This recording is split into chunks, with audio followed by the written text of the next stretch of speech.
Sir ఇప్పుడు మొన్న సింగయ్య మృతి ఇలాంటి కేసులు ఎంతవరకు నిలబడతాయి అంటారు? ఈ కేసు ఒక వేరే కోణంలోనే చూడాలి. ఎందుకంటే ఇక్కడ బండి కింద పడి చనిపోయాడు. అది సింగయ్య ఒక్కడే కాదు, ఇద్దరు చనిపోయారు. ఎందుకనో మీడియా కానీ పోలీసులు కానీ చాలా ఈ విషయాన్ని అణగదొక్కారు. ఇద్దరు మనుషులు చనిపోయారు అనేది చాలా క్లుప్తంగా ఉంది ఆ టైంలో. అయితే ఈ సమస్య ఎటువంటిదంటే యాక్సిడెంట్ జగన్మోహన్ రెడ్డి అక్కడికి వెళ్ళటానికి అతను అడిగిన పర్మిషను చాలా తక్కువ. 3 బళ్ళు ప్లస్ ఎంతమంది వెళ్ళొచ్చు అనేది పోలీసు వ్యవస్థ అతనికి చాలా స్పష్టంగా చెప్పింది. అయినా కానీ వాళ్ళ మాట వినకుండా జగన్మోహన్ రెడ్డి కాన్వాయ్లో తీసుకెళ్ళిన బళ్ళు కానీ ప్రజలు కానీ జనం కానీ చాలా అతి ఎక్కువగా దాన్ని తీసుకెళ్ళాడు. ఆ యాక్సిడెంట్లో అతని కారు కిందే పడటం అనేది అతని దురదృష్టమో లేక వీళ్ళు అశ్రద్ధో మనకి అర్థం అవ్వాల్సిన విషయం.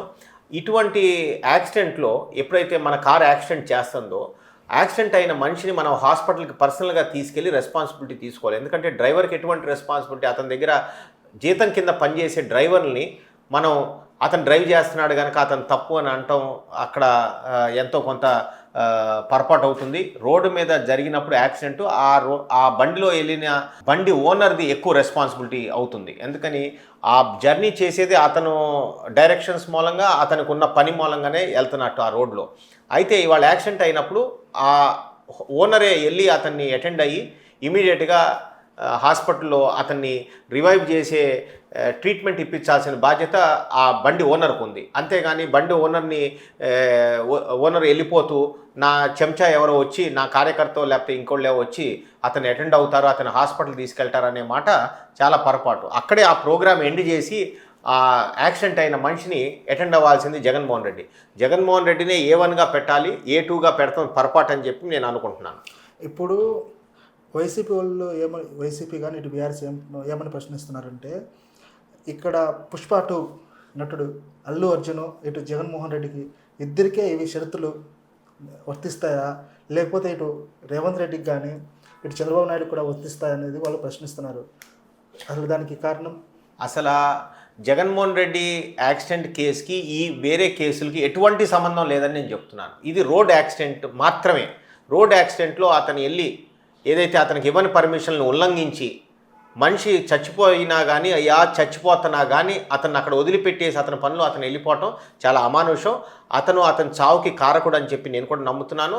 జగన్మోహన్ రెడ్డిని ఇప్పుడు ఎఫ్ఐఆర్లో పొందుపరుస్తమే కాదు, అరెస్ట్ చేసినా కానీ తప్పులేదని నేను అనుకుంటున్నాను. అప్పుడు పుష్ప 2 హీరో అల్లు అర్జున్ కూడా ఆ రోజు విజయోత్సవ ర్యాలీలో కూడా అలా జరగడం వల్ల అప్పుడు అల్లు అర్జున్ కూడా అరెస్ట్ చేయడం జరిగింది కదా. ఎందుకు అరెస్ట్ చేస్తున్నారు అలా? ఇప్పుడు అదే రాజకీయ పార్టీల ర్యాలీల్లో చనిపోయినప్పుడు చంద్రబాబు నాయుడు కానీ రేవంత్ రెడ్డి కానీ లేకపోతే పవన్ కళ్యాణ్ కానీ లేకపోతే బీజేపీ నాయకులు కానీ అలాంటి వాళ్ళకి ఎందుకు అరెస్ట్ చేయలేకపోతున్నారు?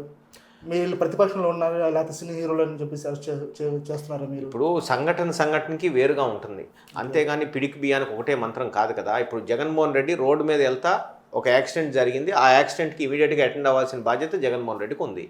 అతను అటెండ్ కాకుండా అతను చనిపోవడానికి కారకుడు అయ్యాడు కనుక ఈ ఎఫ్ఐఆర్కి అక్కడ పుష్ప 2 హీరోని అరెస్ట్ చేయటం చాలా వ్యత్యాసం ఉంది. అయినా పుష్ప 2లో అతను అరెస్ట్ చేయటం పొరపాటని రేవంత్ రెడ్డి ప్రూవ్ చేశాడు. ఎందుకంటే అదే సినిమాకి అవార్డు ఫంక్షన్కి వెళ్ళి అతనికి అవార్డు ఇవ్వటం జరిగింది. అందుకని ఆ జరిగిన సంఘటన పొరపాటు అనేది ఒప్పుకున్నాడు రేవంత్ రెడ్డి అని మనకు తెలుస్తూనే ఉంది. సో ఇవన్నీ మనం కలిపి మాట్లాడటం కరెక్ట్ కాదని నేను అనుకుంటున్నాను. లేదండి, జగన్ పుష్ప హీరో ఇద్దరు ఫ్రెండ్స్ కాబట్టి వీళ్ళకి అలా అరెస్టులు జరుగుతున్నాయని చెప్పేసి అంటున్నారు. అది ఎంతవరకు నిజమంటారు? ఇంకా జగన్మోహన్ రెడ్డిని అరెస్ట్ చేయలేదు కదా, ఎస్. కానీ అరెస్ట్ చేయాలి అనేది నా ఆలోచన. అసలు అల్లు అర్జున్ ఎటువంటి పాపం పుణ్యం ఎరగని మనిషి. అతను సినిమా ఏదో రిలీజ్ చేసినంత మాత్రాన పోలీసులు అందరూ కూడా పర్మిషన్ ఇచ్చిన దానికి అతను వెళ్ళాడు. తొక్కు స్లాట్ని కంట్రోల్ చేయలేకపోవడం గవర్నమెంట్ విఫలమైందని నేను నమ్ముతున్నాను.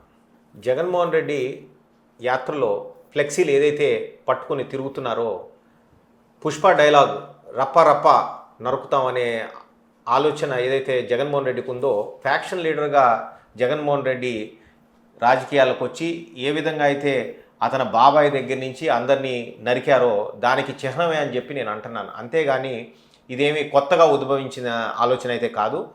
ఆ పొట్టేల్ది మనుషుల రూపంలో వాళ్ళు అనుకునే మాట అక్షరాల నిజం చేయగలిగే శక్తి సామర్థ్యం జగన్మోహన్ రెడ్డికి ఉందని నేను నమ్ముతున్నాను.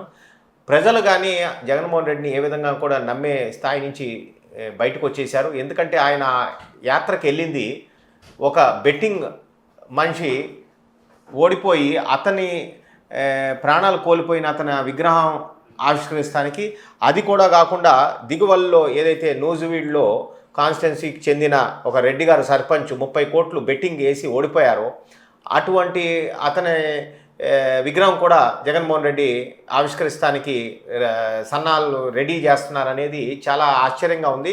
అటువంటి వారితో నిండిపోయిన వైఎస్ఆర్సీపీ ఏ విధంగా పవర్లోకి వద్దామని ఊహిస్తున్నావు, ఏ విధంగా ఎంతమందిని నరుకుదామని చెప్పి నీ ఆలోచన ఏది కూడా నిజం కాదు. ఈ 4 ఏళ్లలో ఈ గవర్నమెంట్ నువ్వు చేసిన పాపాలు పండి నీకు తగు శిక్ష పడుతుందని నేను ఖచ్చితంగా నమ్ముతున్నాను. కనుక నువ్వు చాలా దూరం ఊహించి 28లో నువ్వు ఏదో పవర్లోకి వచ్చి నరకగలే ఆలోచన ఇది విస్మరించుకుంటే మంచిదని చెప్పి నేను అనుకుంటున్నాను. ఓకే సార్, ఇప్పుడు వాళ్ళు రప్పా 2.0 చెప్తున్నారు, మరి మీరు ఏం చేద్దాం అంటున్నారు వాటికి?